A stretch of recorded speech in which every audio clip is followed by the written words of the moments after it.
March 15, 2024, News Report 1. China news agency reported that a Chinese fisherman fell overboard on March 15 in the waters 3 nautical miles north of Baigao Island in Matsu. The Matsu Coast Guard received a notification from Lincheng County, Fujian Province, and immediately dispatched a patrol vessel for search and rescue but did not find the fisherman. The incident involved the Chinese fishing vessel Minlian Fishery 60911, where a crew member fell overboard while walking on the deck on March 14 noon. The fishing vessel attempted a rescue but was unsuccessful, and later returned to China to report the incident. China notified the Matsu naval commander only in the early hours of the next day and sent out 2 to 3 Coast Guard vessels for a coordinated 72-hour search and rescue operation. On the same day, in the waters off Kinmen, the Chinese fishing vessel Minlong Fishery 61222 ran aground and sank, causing 6 fishermen to fall overboard. After a joint search and rescue operation by both sides, 4 people were successfully rescued, with 2 survivors and 2 fatalities, while 2 others remain missing. It was also reported that for the first time, a Fujian maritime police ship entered the restricted waters of Kinmen for law enforcement patrols. According to a message from the China Maritime Police Bureau, on March 15, a Fujian maritime police ship was 3.2 nautical miles southwest and 3 nautical miles southeast of Kinmen. The Fujian maritime police ship was only 5.5 kilometers away from Kinmen. According to the regulations of the nearline waters of Kinmen announced by the Taiwan Ministry of National Defense, the area south of Kinmen is prohibited waters within 8 kilometers, and restricted waters are 8 to 10 kilometers. The actions of the Fujian maritime police ship have sparked controversy over whether they have crossed the border. These incidents have led to a demand from the Chinese side for assistance from Taiwanese Coast Guard ships and raised concerns about China's encroachment on Taiwan's waters. News Report 2. Radio Free Asia reported that U.S. Ambassador to China Burns attended an online dialogue hosted by the U.S. East-West Center on March 15. Burns pointed out during the dialogue that since the meeting between the leaders of the United States and China in San Francisco in November last year, the 2 countries' confrontation in the fields of economy, technology, military, and diplomacy has not diminished. He believes that the highly competitive situation between the United States and China may continue for 10 years. Burns stated that after the meeting between U.S. President Biden and Chinese President Xi Jinping, U.S.-China relations have been relatively stable. However, there are serious disagreements between the U.S. and China on human rights issues in places like Xinjiang, Tibet, and Hong Kong. Competition between the U.S. and China is particularly profound in military and technology fields, and they are also rivals in security and military affairs in the Indo-Pacific region. Technological competition is at the core of U.S.-China competition, and technology will determine the balance of power in the future. Therefore, the U.S. refuses to sell weapons to China to prevent the People's Liberation Army from using U.S. weapons against the U.S. Burns also said that the Chinese economy has entered another stage, with slowing growth, insufficient domestic demand, a real estate crisis, and a declining birth rate becoming apparent. After the COVID-19 pandemic, the U.S. economy has rebounded, and its relations with other countries are stable, showing no signs of decline. News Report 3. For U.S. lawmakers wrote to Secretary of State Blinken on March 14 opposing the legislation of Article 23 of the Basic Law in Hong Kong. The lawmakers urged Blinken to take measures to protect American citizens and businesses in Hong Kong and to protect overseas Hong Kong people who are oppressed by the authorities. The 4 lawmakers are Chairman Smith and Co-Chairman Merkley of the Congressional Executive Commission on China, Chairman Gallagher of the Congressional Executive Commission on China, and Democratic Congressman Krishnamurti. The lawmakers stated that the legislation of Article 23 of the Basic Law in Hong Kong would further erode the rule of law and basic freedoms of the people of Hong Kong and would harm U.S. interests in Hong Kong. They urged the U.S. government to take specific actions to clearly oppose holding accountable those who oppose and hold accountable Hong Kong officials and to remind American companies and citizens of the risks they face in Hong Kong. The Hong Kong Legislative Council has completed the deliberation on the legislation of Article 23 of the Basic Law and is expected to vote on it as early as March 20. So far, the U.S. State Department has only issued a statement on February 29 expressing concerns about the legislation of Article 23 of the Basic Law in Hong Kong, but President Biden and other government departments have not responded.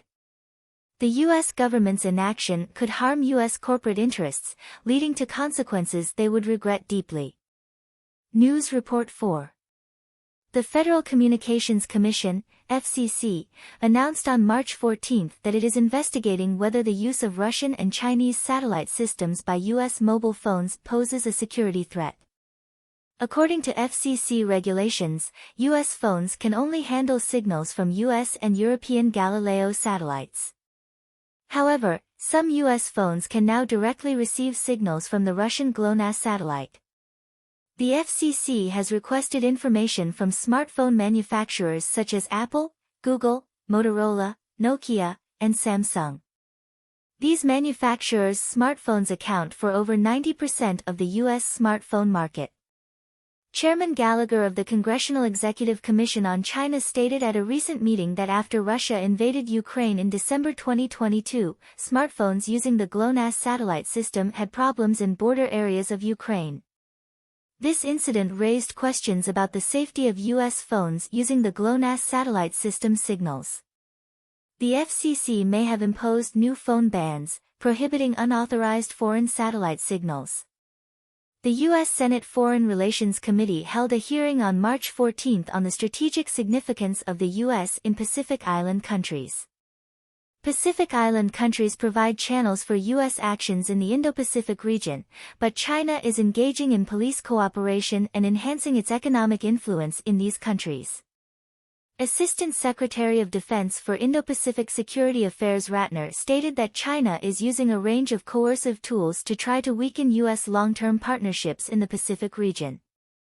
Assistant Administrator for Asia at the U.S. Agency for International Development, SIF, stated that China's Belt and Road Initiative is leading Pacific Island countries into a debt trap. In contrast, the U.S. provides a tailored development model that promotes economic integration and democratic values in these countries. News Report 5. The Financial Times reported that U.S. investors are trying to find a solution to alleviate the U.S. government's concerns about national security risks associated with TikTok without selling the app. However, this claim appears unreliable.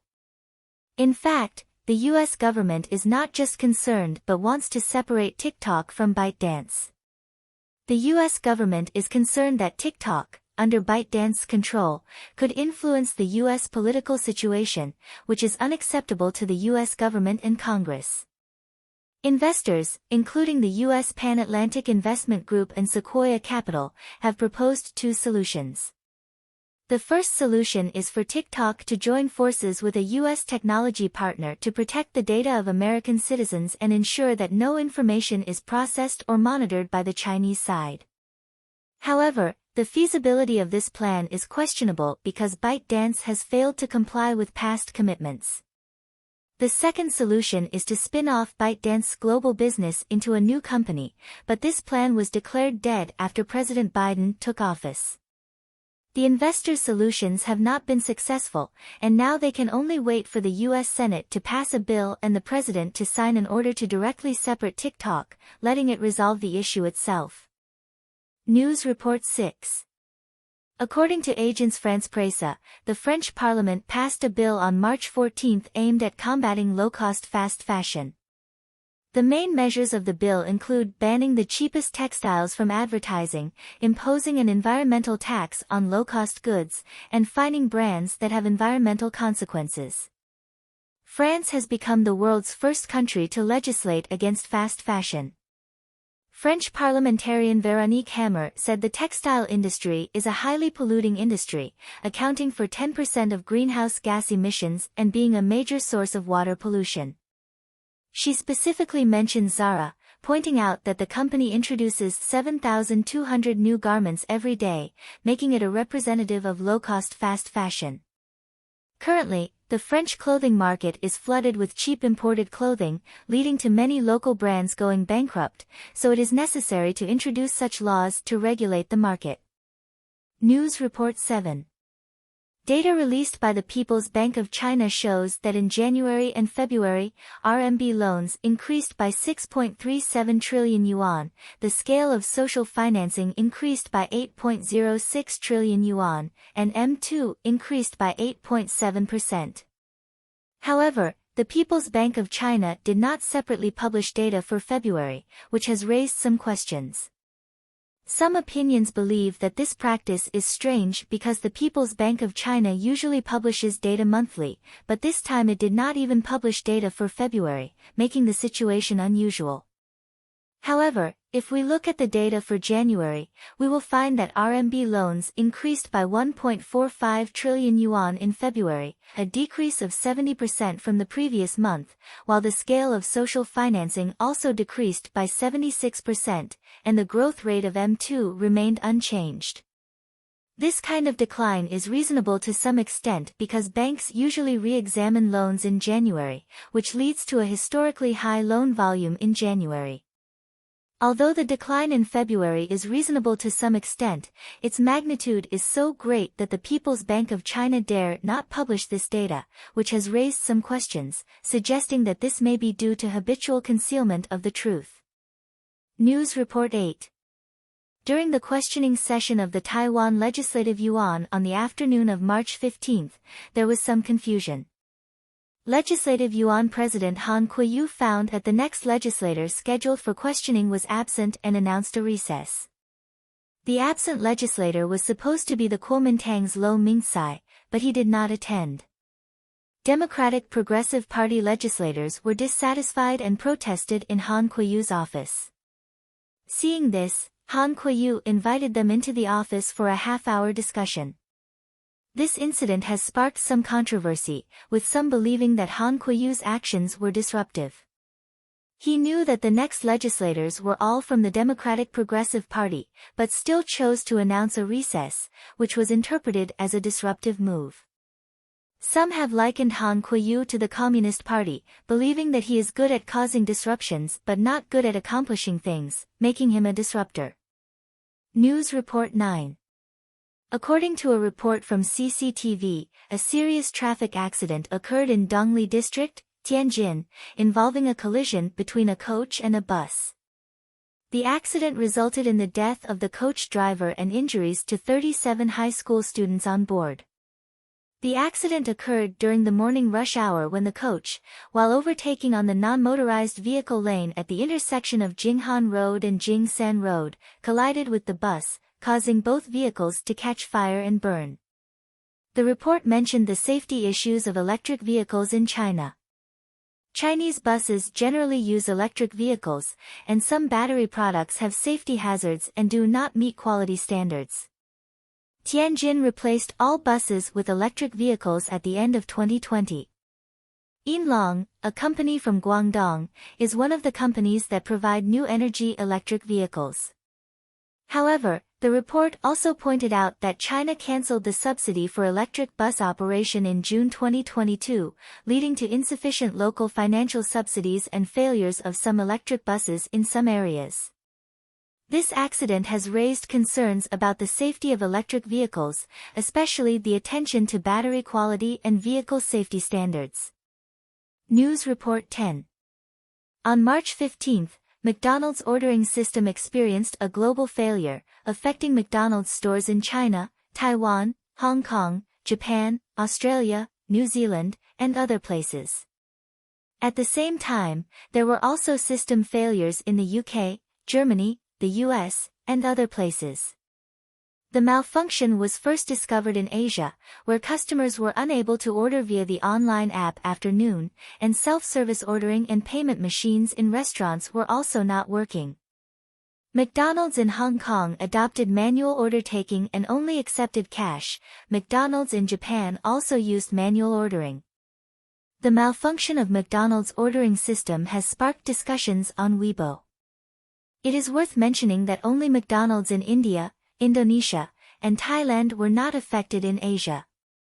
According to CNN, a McDonald's in New York experienced a malfunction around 1 a.m. and did not return to normal until around 5 a.m. McDonald's corporate statement said that this global failure was not due to a cyber attack but was due to technical issues. This incident has raised questions about McDonald's global use of the same system without segregation and has been seen by many as an unimaginable negligence, calling on senior management to take responsibility.